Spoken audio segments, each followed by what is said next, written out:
송원재TV 시작합니다. 법무부가 어제 이재명의 선거법 위반, 이재명이 지난해 대선 기간 동안 거짓말을 한 부분, 이 부분에 대한 공소장을 김도읍 의원, 법사위원장입니다. 김도읍 의원에게 제출했습니다. 이 공소장에 검찰이 이재명의 두 가지 거짓말이었습니다. 선거법 위반. 이 부분에 대해서 검찰이 얼마만큼 자세하게 조사를 했고 증거를 확보하고 있고 이재명에 대한 선거법 위반 재판 어떻게 임하고 있다라는 부분들이 소상하게 드러나 있습니다. 결론은 이재명이 대통령이 되고 싶은 목적으로 굉장히 적극적으로 자신과 관련된 대장동, 백현동 비리 의혹을 덮기 위해서 거짓말을 했다. 그래서 선거법을 위반했다라는 것입니다. 검찰의 공소장을 모두 이대로 재판 결과로 나올 것이다 라고 생각할 수는 없습니다. 물론 이재명이 초호화 변호인단을 꾸려서 대응을 할 겁니다. 그렇지만 검찰의 공소장을 보면 이재명의 두 가지 거짓말, 선거법 위반은 거의 확정적으로 보이고 이 정도라면 벌금 100만 원이 계속 이야기가 되지 않습니까? 벌금 100만 원 이상이면 이재명의 국회의원직도 날아가고 민주당은 434억 원이라고 하는 선거비용 국가보전금도 토해내야 한다. 이재명도 망하고 민주당도 망하게 된다. 벌금 100만 원 선고는 거의 확실해 보인다라고 하는 점입니다. 이재명은 아마 초호화 변호인단을 꾸려서 1차적으로 이 재판을 연기하는 전략을 펼 겁니다. 대법원까지 가능하면 3년, 4년 질질 끄는 그런 전략으로 나오게 될 것이다. 그런 전략에 검찰은 어떻게 대응할 것인가? 여러분들과 함께 한번 짚어보겠습니다. 이재명의 선거법 위반 혐의 거짓말한 건 두 가지입니다. 하나는 성남도시개발공사의 김문기 처장, 스스로 목숨을 끊은 고 김문기 처장을 모른다라고 한 겁니다. 방송에 나와서.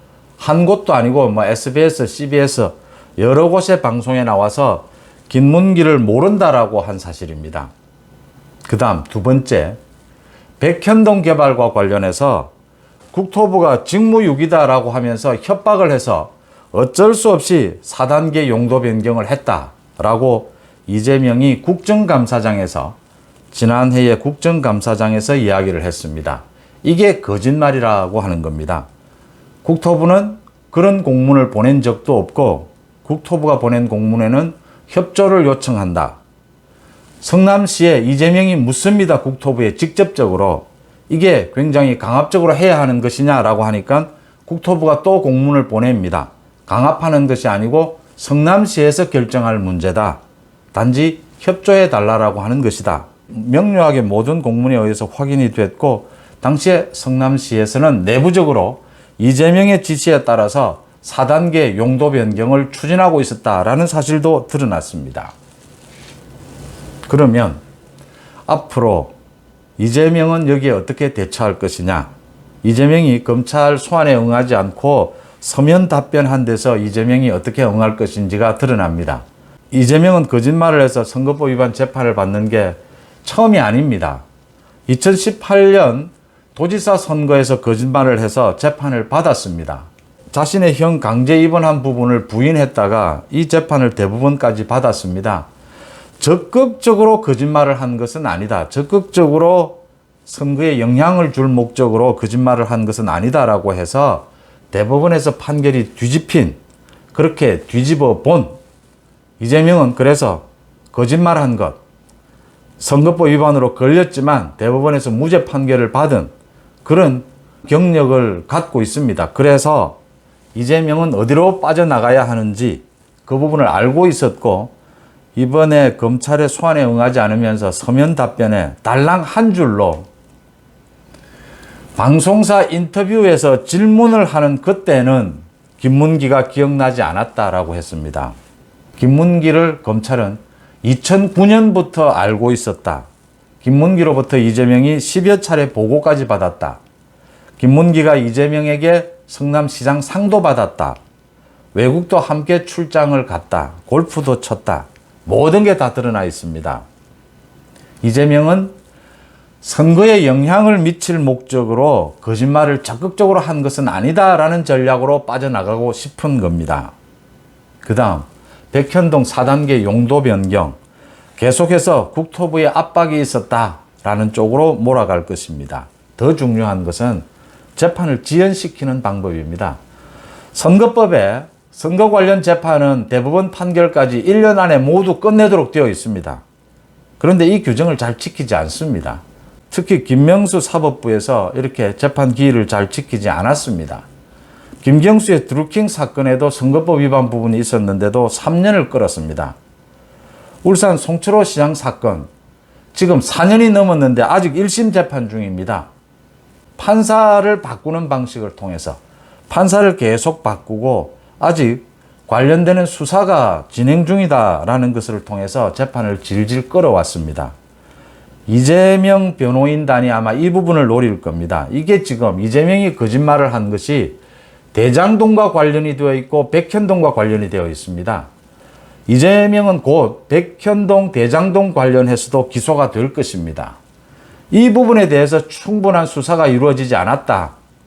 그래서 거짓말한 이 선거법 위반도 이 재판도 빠르게 진행할 수는 없다. 이게 아마 변호인단의 전략일 것입니다. 두 번째, 판사를 바꾸는 방법. 재판을 계속하던 판사가 인사에서 바뀌게 되면 새로운 판사는 그때까지의 모든 수사 기록을 다시 들여다봐야 합니다. 이런 전략을 통해서 재판을 질질 끌 것으로 보입니다. 이 부분, 그러니까 이재명은 어떻게 해서든지 2년 이상 끌어서 다음 총선을 앞두고 자신이 민주당의 공천권까지를 행사하는, 그리고 이 선거법 위반을 비롯해서 뭐 이것만 있는 게 아니라 대장동, 백현동, 위례 뭐 모든 것이 걸려 있으니까 정치적으로 이 부분을 해결할 수밖에 없다, 이렇게 생각을 할 겁니다. 검찰이 공소장에, 김도부 의원에게 낸 공소장에는 이재명은 정말 빼도 박도 못합니다. 이건 누가 읽어도 검찰이 철저하게 준비를 했고 증거를, 검찰의 말, 결론은 이겁니다. 대통령에 당선될 목적을 분명하게 갖고 백현동, 대장동의 자신 비리 혐의를 덮기 위해서 김문기도 모른다라는 거짓말, 국토부가 강압했다라고 하는 거짓말을 했다. 자, 이걸 어떻게 빠져나갈 거냐라는 것이고, 지금 이재명과 민주당은 대규모 변호인단을 꾸려서 시간 끌기로 나올 것이다. 백현동, 대장동에 대한 수사가, 재판이 계속되고 있지 않느냐. 그 다음 재판부 교체, 뭐 이런 여러 가지 전략을 쓰게 될 것이다. 이 부분에 대해서 어떻게 검찰은 대응해야 되느냐라고 하는 부분들입니다. 먼저 검찰이 이미 수사 자료, 증거 모두 확실하게 확보하고 있고, 이재명의 적극적인, 대통령에 당선되기 위해서 적극적으로 거짓말한 사례 모두를 방향을 잘 잡고 있다라고 하는 점입니다. 김명수 사법부에 대한, 김명수에 대해서도 검찰이 수사에 착수를 했습니다. 김명수가 거짓말을 하고 또 뭐 더 수사해야 될 부분이 있습니다. 임성근 부장판사 탄핵 부분과 관련해서 거짓말을 하고 직권 남용을 한 것, 사표도 받아주지 않은 부분, 또 대법원장 그 관사를 고치면서 업무상 횡령을 한 부분, 이런 부분들에 대해서 수사를 하고 있습니다. 기소가 되면 김명수는 대법원장 자리에 있을 수가 없습니다. 기소가 된 판사를 김명수 자기 손으로 인사조치를 한 전례가 있습니다. 또 기소가 된, 재판을 받아야 되는 대법원장이 그 자리를 지킨다는 것은 상식에도 맞지 않고 관련 규정에도 맞지를 않습니다. 김명수를 대법원장 자리에서 배제시켜야 재판을 질질 끄는 이 사태를 막을 수 있다라고 하는 것입니다. 이렇게 좀 종합적으로 다른 건 몰라도 이재명에 대한 선거법 위반, 두 가지 거짓말, 이 부분은 확실하게 재판에 대응을 해야 한다. 검찰이, 또 검찰선을 넘어서는 법무부 차원에서 전반적으로 전략을 세울 필요가 있다라고 하는 것입니다. 이재명에 대한 선거법 위반, 1년 내에 이 재판을 끝낼 수만 있다면 100만 원 이상의 벌금은 당연해 보이는 부분입니다.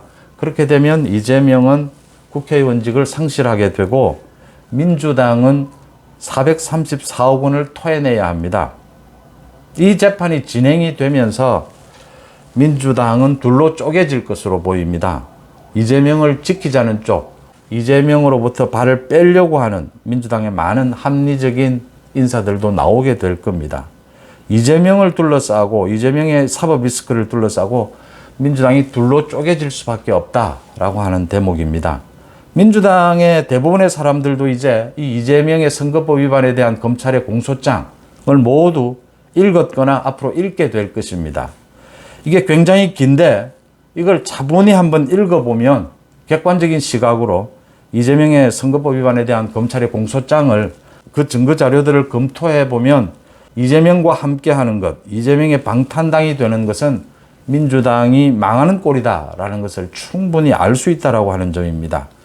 이재명이 아마 변호인단을 꾸리는데도 물론 뭐 돈으로 꾸리겠지만 변호인단을 꾸리는데도 굉장히 힘들 것이다. 이 논리를 세우는데도 이 재판을 질질 끌기 위한 그런 장꾀들이 아니면 이 재판 자체에 대한 방어 논리를 세우기도 쉽지 않을 것이다.